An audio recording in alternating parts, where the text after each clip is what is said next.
But I think that I'm finally getting that point with writing, though. With, like, you got there with drums. It took me a long time with writing. But I get to a certain point where I'm like, I'm good, I get it.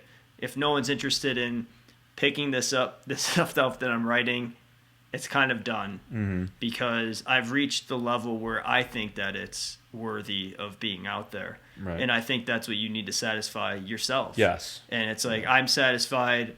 I've reached a level. I can't go much higher. It's like I learned what I could do, and I think I'm doing it as well as I could do it right now. And we'll see what happens. I could eventually do that, or time to go on to something else. Yeah, and I think if you if with music and with your writing, if I was to if something kept me into music, obviously money will if you start getting money early on or whatever at a certain point. We said money, and we said the admiration of your peers or support. So if Rob Zombie was saying, Paul, you're good, keep it up, the money's gonna come.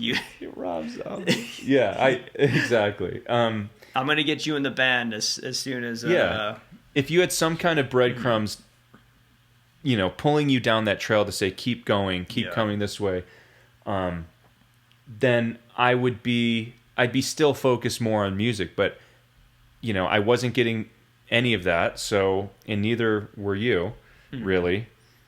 And so at a certain point I go, I'm satisfied with what I've done here. Yeah. If I had some support with money or whatever that was keeping me going, I would continue on with that.